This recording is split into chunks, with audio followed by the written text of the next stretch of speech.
எனது மகன் அதிர்ஷ்டராஜா மிதுஷன். நாங்கள் இருக்கிற ராஜேந்திர வீதி யாழ்ப்பாணம். 10ஆம் மாதம் 4ஆம் தேதி 2024 சட்டப்படி விசாவோடாக ரஷ்யாவுக்கு போனவர். பிரான்ஸ் போகிறதுக்கு அவர் அக்காட்ட போகிறதுக்காக போனவர்.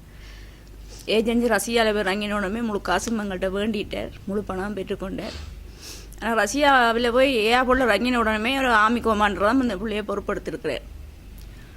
அப்போ நாங்கள் ஏஜென்சிட்ட எடுத்து கேட்டோம், மேன் ஐயா இப்படி அவரோட அனுப்பினீங்கள்ண்டு. அவை தான் நைலண்டி காட்டு எல்லாம் கொடுத்து அவையோட உடுப்பெல்லாம் போட்டு கொண்டு வந்து எங்கள்கிட்ட ஒப்படைக்க போகிறார். இங்கொண்டுக்கும் பயப்படாதே இங்கொண்டு 5 நாள் முகாம் இந்த லொச்மானியோடதை வச்சுருந்துட்டு 6ஆம் நாள் முகாமுக்கு கூட்டிக்கொண்டு போய் அங்கே பிள்ளைகள் மாட்டம்னு சொல்லக்கூடியதா பிள்ளைகளுக்கு வற்புறுத்தி தான் ட்ரைனிங்கும் கொடுத்துருக்குறாங்க. 15 நாள் ட்ரைனிங் கொடுத்து அந்த உடுப்பெல்லாம் போட்டு தான் பிள்ளை படம் 3 பேரும் அனுப்பிவிட்டவை எங்களுக்கு. அதுக்கு பிறகு ஐலண்டி கார்டு வேற கொண்டு போகிறோம், உங்களுக்கு ஒரு கார்டு வேற போகுதுன்னு சொல்லி சம்பள காசும் ஏதோ விழுந்ததாக தான் கேள்விப்பட்டோம். அதையும் ஏஜென்ட் ஃபோன் பண்ணி சொன்னாரா, நீங்கள் எல்லா சம்பள காசும் கொமாண்டர்கிட்ட கொடுத்தா தான் வெளியில் வரலாமென்ட்டு பிள்ளைகள் கொடுத்துட்டுது. சம்பள காசும் அப்படியே ஒப்படைச்சிட்டினோம். எங்களுக்கு வேணாம், காசு வேணாம், நாங்கள் ஒருமிக்க கொடுக்க சொல்லிட்டோம். இந்த 2.5 மாதம் நாங்கள் பிள்ளைகளோட கதைச்சி ஏஜென்சியோடும் கதைச்சி அதை பேசுகிறதெல்லாம் இப்போ தான் எங்களுக்கு புரிஞ்சுது. அது போய் பேசுகிறாருண்டு பிள்ளைகளை ஏதோ செய்துட்டாங்க கொண்டு இன்னும் நடந்துட்டு பிள்ளைகளுக்கு. இந்த பிள்ளை இப்போ 4 நாளுக்கு முதல்ல ஒரு ரஷ்ய இராணுவ வீரர்கிட்ட ஃபோனில் இருந்தால் எனக்கு மெசேஜ் ஒன்று போட்டவர், அம்மா அவங்கள நம்ப வேண்டாம், நீங்கள் இனி யாராவே பிடிச்சி எல்லாத்தையும் அறிவித்து எங்களை வெளியில் கொண்டு வர பாருங்கம்மா, நாங்கள் நல்லா மாட்டிக்கொண்டுட்டோம்ண்டு. அடுத்த நாள் இரவு ஒரு 9 மணிக்கு மெசேஜ் போட்டார், அம்மா உடுப்பெல்லாம் தந்துட்டாங்க, எங்களை எப்படி ஏற்ற போகிறாங்களாமே, எங்களோட தொடர்பு இருக்காது என்று சொல்லி. அவ்வளோ தான் எனக்கு கடைசியாக கிடைச்ச மெசேஜ். வேலையில் இருக்கிறோம். இவர் டெய்லர் வேலை செய்கிறவர். இவர் வெளிநாடு போகிறதுக்காக ஏஜென்ட் மூலமாக வெளிக்கிட்டவர், ஜெர்மன் போகிறதுக்காக. அப்போ எனக்கு தெரியாது. எனக்கு வந்து சொன்னார், நான் ஆர்மி பதிவில் தானே நான் இப்போ போயினப்பா என்ன செய்கிறேன்ட்டு கேட்டார். நான் சொன்னேன், எனக்கு விருப்பம் இல்லை, ஏன் ஆர்மி பதிவில் டூரிஸ்ட் அப்படி ஏதாவது செய்து போகலான் தானே அப்படி நான் சொன்னேன். அப்போ இவருக்கும் விருப்பம் இல்லை. அப்போ அவர் சொன்னார், நான் அப்படி போக இல்லை, எனக்கு பயமாக கிடக்கு, அப்படி நான் போக இல்லைன்னு சொல்ல. அப்போவே ஏஜென்ட் சொன்னார், அது ஒன்றும் பயம் இல்லை, நாங்கள் இருக்கிறோம், நீங்கள் போங்க, போய்கிறோங்கிற இடத்த நாங்கள் உங்களை பார்க்குறோம், ஏர்போர்ட் கழிஞ்சட்டா நாங்கள் உங்களை வந்து ஏற்றிடுவோம், உங்களுக்கு ஒரு ஆபத்தும் இல்லை, நீங்கள் போய் ஆமிலியெல்லாம் சேர வேண்டாம் என்று சொல்லி அவர் தான் இவர் வெளிக்கிட்டவர். வெளிக்கிட்டு 2024 9ஆம் மாதம் 26ஆம் தேதி தான் வெளிக்கிட்டவர். வெளிக்கிட்டு அங்கால போய் இறங்கின பிறகு ஆர்மி கமாண்டர் தான் வந்து வேற ஏற்றி கொண்டு போனார். அப்பயும் இவருக்கு பயம், என்ன இது இப்படியெல்லாம் நடக்குன்ட்டு கொண்டே ரூமில் வச்சவங்க. தனிவர் ஒரு ரூமில் இருந்தவர், தனியாக ஒரு ரூமில் இருக்குது, ஒரு 10-12 நாள் இருந்தவர். அது பிறகு இவரை சொன்னாங்க, நாங்கள் உங்களை ஏற்றப்புறம் வாகனம் பெரும் வலிக்கிட்டு நின்றோம் ஒரு இரவு. அப்போ இவர் வலிக்கிட்டு நின்று எனக்கு சொன்னார், மாறப்புறம் போலடாக்கப்பா, எங்கேயோ என்ன ஏற்றப்பினம் போலடாக்கா. அப்போ அவர் நினைச்சார் வேறு நாட்டுக்கு அப்படி கொஞ்சம் கொஞ்சமாக தான் நான் கொண்டு போகிறேன், அப்போ எங்கேயோ ஏற்றப்புறாங்களான்ட்டு எனக்கு ஃபோன் பண்ணி சொன்னார். அப்போ கொஞ்சம் இடத்தால ஜீப் வேற சொன்னார், ஆமி ஜீப் தானப்பா வந்து நிற்கிது, என்ன செய்கிறது, ஒன்றும் செய்யலாது. ஆனால் அவர் சொல்கிறார், நீங்கள் போங்கோ அண்ணன், ஒன்றுக்கும் பயப்படாங்க, டோன்ட் வரி, அதெல்லாம் நான் பார்க்குறேன், அவை மூலமாக தான் ஆமி மூலமாக தான் நடக்க போகுது, இந்த ரூட் அப்படித்தான். அப்போ நான் அடித்து கேட்டேன், அண்ணன் நீங்கள் இப்படியே சொல்லி அனுப்புகிறீங்களே, ஒன்றும் பயம் இல்லையோ, எனக்கு பயமாக இருக்குது, நீங்கள் இவரை அனுப்புறது எனக்கு பிடிக்க இல்லைன்ட்டு நான் அவன்கிட்ட கேட்டேன்.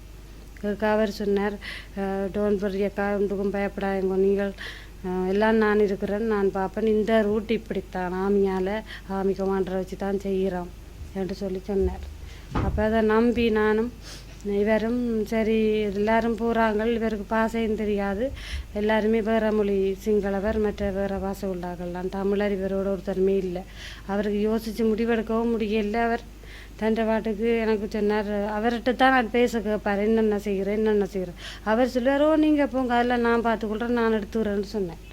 சொல்லவும் இவர் எனக்கு சொல்லிப்பட்டு, நீங்கள் யோசிக்காங்க, அவர் இருக்கிறார், அவர் எல்லாம் என்ன வெளியில் எடுக்கத்தான் போகிறார், இதான் ரூட் இப்படித்தான் போய் கொண்டு சொன்னேன். சொல்ல சரின்ட்டு நான் இவருக்கெல்லாம் தெரியும் தான், எனக்கு இந்த இதெல்லாம் தெரியாது. அப்போ அவர் செய்தால் எல்லாம் சரியாக இருக்குமென்ட்டு நானும் சரி ஒன்றும் சொல்லல. போனார்.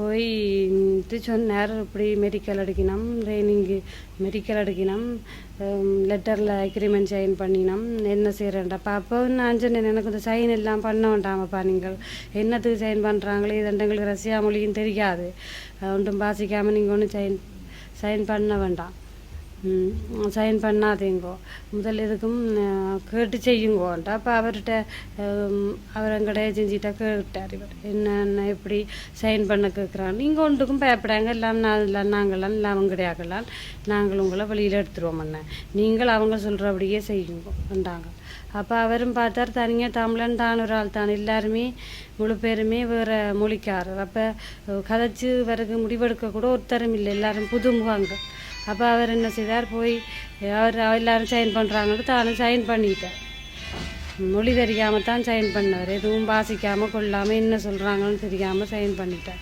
பண்ணின பிறகு அடுத்தடுத்த நாள் பயிற்சியை கொண்டு போட்டாங்க பயிற்சியை கொண்டு போகவும் இவர் சொல்கிறார் எங்களுக்கு ஐயோ நான் கத்தி அழுதன் என் மனுஷனை கூட பயிற்சி கூட்டிகள் இப்படியே கொண்டை இதை போட போகிறாங்களே இல்லை வழியை அவரை நாங்கள் இதுக்கொண்டு தந்தினாங்க நான் வெளிநாட்டுக்கு அனுப்பத்தான தந்தனான் என் கஷ்டம் எல்லாம் சொன்னேன் எனக்கு யாருமே இல்லை அண்ணன் அண்ணன் தம்பி யாருமே இல்லை என்னை புருஷன் மட்டும்தான் அண்ணன் ஏன் இப்படி செய்கிறீங்களே எனக்கு என்ஜிமெண்டாரு கேட்டேன் அவர் சொன்னார் அக்கா டோன்ட் வரி ஒன்றும் எல்லாத்துக்கும் டோன்ட் வரி என்றார் ஒன்றுக்கும் கவலைப்படாங்க நான் இருக்கிறேன் நான் அவரை வெளியில் ரெக்சி போட்டு வெளியில் எடுத்துருவேனக்கா நீங்கள் ஒன்றுக்கும் யோசிக்காதீங்க அப்போ நான் பார்த்தேன் சரி அவரை நம்பித்தான் இறங்கினாங்களே அவர் அப்படி கைவிட போகிறாரு அப்படின்னு சொல்லி இவரும் பின்ன இன்றைக்கு எடுப்பாங்க நாளைக்கு எடுப்பாங்க நான் அப்போ இவர்கிட்ட சொன்னேன் அப்பா நான் ஆள்கிட்டையும் சொல்லி வெளியில் அலுவல் பார்க்க போகிறேன்ப்பா மனித உரிமை குழுவுக்கோ இல்லை ஏதோ ஒரு நிறுவனத்துக்கு நான் போய் சொல்லி இந்த பிரச்சனையும் தண்ட போகிறோன்னு சொல்லலாம் இவர் சொன்னார் ஐயோ உள்ளால் அலுவல் நடக்கப்பா நீங்கள் ஒன்றுமே செய்யாதீங்கோ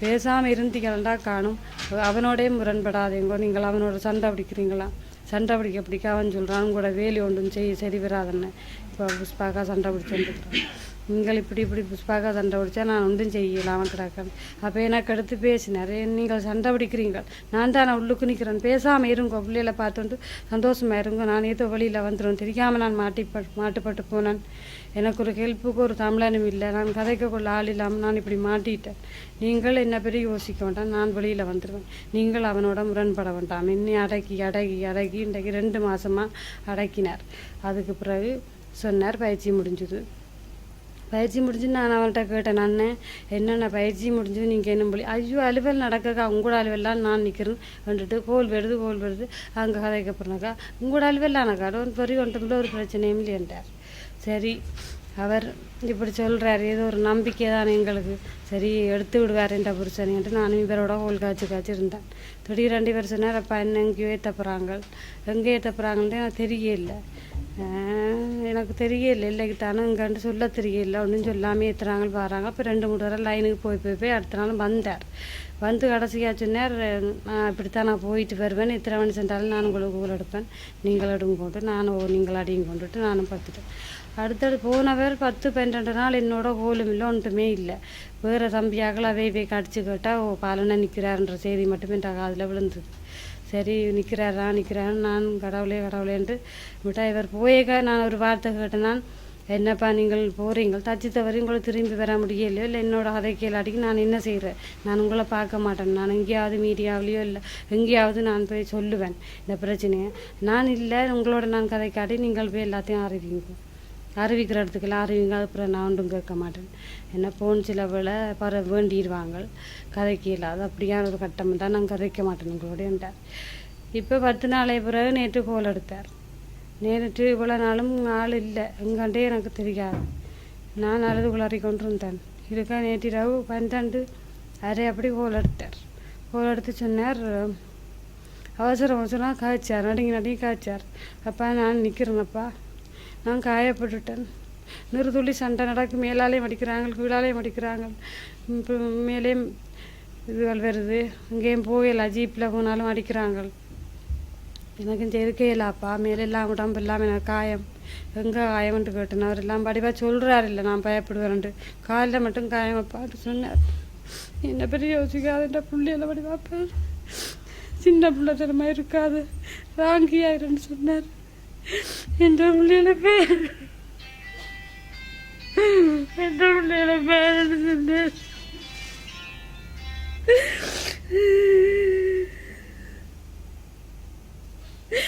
என்ன காப்பாற்று, என்ன காப்பாற்று, எலும்புண்டா காப்பாற்று, கடவுள்கிட்ட வேண்டு. இந்த புருஷன் எனக்கு 10 மாசத்துல நான் திரும்பி வருவேன், நீ கடவுள்கிட்ட வேண்டு. வேறொரு வழியும் இல்லையப்பா, நான் சைன் பண்ணி வந்து தேவையில்லாம மாட்டிட்டேன். கடவுளை கொண்டாடி கொண்டு நான் 10 மாசத்தால் ஒரு வருஷம் அக்ரிமெண்ட் முடிச்சேன். நான் உன்னிட்ட வந்து சேருவேன். ஆனால் ஒவ்வொரு நிமிஷமும் எனக்கு என்ன நடக்குமெண்டே எனக்கு தெரியல. எரியுன்ற கடைசி பழத்தை வச்சு நீ என்னண்டாலும் செய்து என்னை காப்பாற்ற முடிச்சா காப்பாற்று. எனது மகன் சேனிகாந்த் பகீரதன், எனது பெயர் பவானி. எனது மகன் அதாவது வெளிநாடு செல்வதற்காக, பெல்ஜியம் நாட்டுக்கு செல்வதற்காக 21/10/2024 ஆண்டு வெளிக்கிட்டு சட்டப்படி விசாவில் தான் தாங்கள் விசா எல்லாம் அடித்து கொடுத்து பிள்ளையை கூட்டிகிட்டு போனவர். ஏர்போர்ட்டில் கொண்டு ஏற்றி விட்டுட்டு வந்தேன் நான். அதுக்கு பிறகு பிள்ளை அங்கே ரஷ்யாவில் போய் ரஷ்யா ஏர்போர்ட்டில் ஒரு ஆர்மி கமாண்டர் பிள்ளையை போய் கூட்டிகிட்டு போயிருக்கிறார். அப்போ பிள்ளை கேட்டிருக்கு. கேட்க ஆர்மி கமாண்டர் சொல்லியிருக்கிறார், நீங்கள் வாங்கன்னு சொல்லி கொண்டே ரூமில் ஒரு கிழமையாக வச்சிருந்துட்டு சொன்னாராம், உங்களுக்கு ஆர்மி ஐசியை தருவினாம், பயிற்சி முகாம் உண்டு, ஆர்மி பயிற்சி நடக்கிற இடத்துக்கு கூட்டி கொண்டு போட்டு அந்த ஐசியோடு தான் நாங்கள் உங்களை கொண்டு போவோம்னு சொல்லி பிள்ளைய கூட்டிகிட்டு போயிருக்கிறேன். பிள்ளை அதுக்கு மோமன்னு சொல்லி போயிருக்கிறேன். போய் அதுக்கு பிறகு பிள்ளை எனக்கு இப்போ உடல்நிலையெல்லாம் வந்துட்டு என்ன சொல்கிறது ஏது சொல்கிறேன்ற ஒரு நிலையும் இல்லாத கட்டத்தில் இருக்குது. எல்லாமே மாறிட்டுது. பிள்ளைய நினைச்சு பிள்ளை 12 நாள் எனக்கு தொடர்பே இல்லை. கடைசியாக எனக்கு 13ஆம் தேதி 10ஆம் மாதம் எனக்கு கோல் எடுத்து சொன்னவர், அம்மா எங்களுக்கு பயிற்சி எல்லாம் தந்துட்டு எங்கேயோ கூட்டிகிட்டு போய் நம்ம எங்கேன்னு தெரியல, அம்மா நீங்கள் என்ன செய்கிறேன்னு தெரியல, கொண்டு மாட்டி விட்டுட்டாங்க, ஒரு வருஷத்துக்கு இதுக்குள்ளால வருவேனோ தெரியல, நான் உயிரோட இருந்த உங்களுக்காக வருவேன் அம்மா அண்ணன் முள்ள கடைசியா சொன்னேன். எங்க இருந்தாலும் உங்களுக்காக தேடி வருவேன்னு சொன்னார். இன்று வரைக்கும் என்ன பிள்ளை என்ன தொடர்பு எப்படி என்ன எனக்கு எதுவுமே எனக்கு இன்னும் தொடர்பு தெரியல. எந்த பிள்ளை எங்க இருக்கிறாருன்னு என்னும் தெரியல. எந்த பிள்ளை எங்க இருந்தாலும் எல்லாரும் சேர்ந்து என்ன பிள்ளைய மீட்டெடுத்து கொண்டு வந்தாங்க. எனக்கு அவர் ஒரே ஒரு மகன் தான். அன்றைக்கு ஆமி கேம்புக்கு கொண்டு போறேன்னும் என்ற பிள்ளைக்கு வெளிப்பு வந்திருக்குது. அப்ப கூட கொண்ட ஊசி மருந்து எல்லாம் போட்டு கொண்டு போயிருக்கிறாங்க. அதுல இருந்து என் பிள்ளை இந்த தொடர்பு ஒன்றுமே வரைக்கும் கிடைக்க இல்லை. நானும் 12 நாள் தவிச்சு கொண்டிருக்கிறேன். என்ன பிள்ளை எங்க இருந்தாலும் எல்லாரும் சேர்ந்து கையெடுத்து கும்பிட்டு கேட்கிறேன், என்ன பிள்ளைய கொண்டாந்துதாங்க. மத்தனி எங்களிடம் அந்த இடம் தான் சொந்த இடம். அதில் எங்களோட ஊரில் உள்ள ஒரு உறவினர், ஒரு அண்ணா ஒரு ஆள், அவர் பெல்ஜியத்தில் தான் இருக்கிறார். அவர் எனக்கு ஒரு ஒண்டை விட்ட அண்ணா, என் மகனுக்கு மாமா அவர். அப்போ தான் பெல்ஜியத்துக்கு நாட்டுக்கு எடுக்கிறேன்னு சொல்லி இதுதான் கூப்பிட்டவர். அவர்கிட்ட பேர் தனபாலசிங்கம் ரத்தினசிங்கம். அவர் பெல்ஜியத்தில் இருக்கிறார் ஃபேமிலியோட. இப்போ 12 வருஷமாக போயிருக்கிறார். அவர் தான் இப்படி ரைசியாக கொண்டு போய் தான் பிள்ளை எடுப்பேன்னு சொல்லி எனக்கு சொல்ல இல்லை. தான் அங்கே இத்தாலி கொண்டு போய் தான் கொண்டு வைப்பேன்னு சொன்னவர். பேருந்து தான் திடீரென்று முதல் நாள் டிக்கெட் கொண்டாந்து கொடுத்து தான் வேறு ஒரு ஆளை விட்டு ஒரு கேர்ள் ஒரு ஆள் கொண்டாந்து டிக்கெட் கொடுத்து கொண்டே ஏர்போர்ட்டுக்கு ஏற்றி போனது. அப்போ அவர் தான் என் பிள்ளைக்கு பொறுப்பு. எனக்கு வேறு யாரும் தெரியாது. மெயின் ஏஜென்ட் இப்படி இன்னொரு ஆள் இருக்கிறார், ஒரு முகவரண்டது பேருந்து தான் தெரியும். அதுக்கு முதல் எனக்கு பொறுப்பு என் பிள்ளைக்கு அந்த பெல்ஜியத்தில் நிற்கிற ரத்தினசிங்கம் தான் என் பிள்ளைக்கு பொறுப்பு. அப்போ நான் சொல்லிக்கேன்னு சொன்னான், எனக்கு ஒரே ஒரு மகன் தான், எனக்கு ஹஸ்பண்டும் இல்லை, அவருக்கு தெரியும் அண்ணா. அப்போ நான் எனக்கு ஹஸ்பண்டும் இல்லை, என் பிள்ளைய நீ நான் பாதுகாப்பாக கொண்டு போய் சேர்க்கணுமெண்டா, நீ ஒன்றுக்கும் பயப்படாத, அது நான் இருக்கிறேன், நான் கொண்டு அவனை தன்னுடைய வச்சிருக்கிறேன்னு சொல்லித்தான் நான் அவற்ற பொறுப்பில் தான் என் பிள்ளைய அனுப்பினான். இன்றைக்கு அவர் போன் எடுத்தாலும் போனும் எடுக்கிறே இல்லை. அங்கே அவற்ற உறவெல்லாம் இருக்கணும் ஊரில். அவைக்கும் போய் சொல்லி கதறி அழுதேன். அப்போ அவை கூட போன் எடுத்தேன். அவருக்கு எடுக்காம இல்லை இன்றைக்கு எடுக்கிறேன் நாளைக்கு எடுக்கிறேன்னு சொல்லி போட்டு எனக்கு இது வரைக்கும் போன் எடுக்கல. கடைசி அவர் வாய்ஸ் மெசேஜ் ஒன்று போட்டார், நீங்க எல்லாம் கத்தி கொண்டிருக்காத இந்த பிள்ளைய நான் என்னால நீ உன்னால 7 மண்டா நீ எங்கேண்டாலும் போய் மீட்டெடு, என்னால ஒன்றும் செய்ய இயலாது, மீட்டெடுப்பியண்டா எடு, இல்லாட்டிக்கு பேசாம இருன்னு சொல்லி கடைசி ஒரு வாய்ஸ் மெசேஜ் போட்டேன். ஆனெல்லாம் உறவண்டு சொல்லலாமா? என் பிள்ளைய கொண்டே என் பிள்ளைய உயிர் ஆபத்தான இடத்துல கொண்டே நின்ற பொழுது இப்படி ஒரு வார்த்தையை சொன்னவன் உறவா இருப்பான். எனக்கு இப்பதான் சந்தேகமா இருக்குது சார். இதை வந்து எல்லாருக்குமே தெரியப்படுத்தணும். இப்படி ஒரு உறவானவன் இப்படி செய்வானான், ஒரு சொந்த பிள்ளைய கொண்டே தன்னை பிள்ளையா இருந்திருந்தா அவன் இப்படி செய்திருப்பானா சார்? அதை நான் கேட்டேன், நீ உண்ட பிள்ளைக்கு ஒரு இப்படி ஒன்று வந்தா நீ என்ன செய்வேன்ட்டு. அதுக்கு ஒரு பதிலும் இல்லை, அதுல இருந்து போன் தொடர்பும் இல்லை, போன் எடுக்கிறது கூட இல்லை. இப்ப நான் எல்லாரையும் தயவாச்சு கேட்கறது ஒன்று தான், 2 வரைக்கும் என்ன பிள்ளை என்னோட கதைக்கு இல்லை, 12 நாள் ஆச்சு, இது வரைக்கும் எங்க இருக்கிறேன்னு ஒரு தொடர்பும் இல்லை. அப்ப என்ன பிள்ளை எங்கிருந்தாலும் எனக்கு நீங்க ஒரு தொடர்பை ஏற்படுத்தி என்ன பிள்ளையோட கதைக்க வையுங்க. நான் சின்ன வயசுல இருந்தவரை 6 வயசுல இருந்து நான் வளர்த்தேன், நான் கஷ்டப்பட்டு. அப்பா இல்லாம படிப்பிச்சு பிள்ளை OL பாஸ் பண்ணி AL பாஸ் பண்ணி படிச்ச பிள்ளை தான். எங்கட வீட்டு பொருளாதார கஷ்டத்தின் காரணமாகத்தான் அம்மாவை நல்ல அம்மா சின்ன வயசுல இருந்து என்ன படிக்க வச்சவா. கஷ்டப்பட்டாதால நான் அம்மா வச்சு நல்லா பார்க்கணும்னு சொல்லித்தான் போனவர். இப்படி எல்லாம் போய் மாட்டுப்படுவேன் வேற எதிர்பார்க்க இல்லை. கடைசியாதான் சொன்னேன், அம்மா நான் எங்க இருந்தாலும் உயிரோட 1 வருஷத்துக்கு நான் உங்களோட உயிரோட இருந்தா திரும்பி வருவேன்னு சொன்னேன். இல்லாட்டி கடவுள் எடுக்குதோ என்ன இல்லையோ எனக்கு தெரியலன்னு சொன்னவர். என் பிள்ளை எங்க இருந்தாலும் என் பிள்ளைய மீட்டு தாங்கோ, அதை மட்டும் செய்தா போதும் எனக்கு. அவ வந்து கொழும்புலதான் இருக்கிறா. அவ எனக்கு மேரன்னு தெரியாது. அது அவவே ஒரு முகவர் தான் ஏற்படுத்தி விட்டுருக்க. இவர் சொன்னவர் இந்த டைம் 4 மணிக்கு விசா கொண்டு வந்து தருவா. அந்த விசாவோட அவதான் கொண்டு வந்து ஏர்போர்ட்டுக்குள்ளேயும் புள்ளி ஏத்தி விட்டவா. போன் நம்பர் எல்லாம் இருக்கு, போட்டோ இல்ல, போன் நம்பர் எல்லாம் இருக்கு.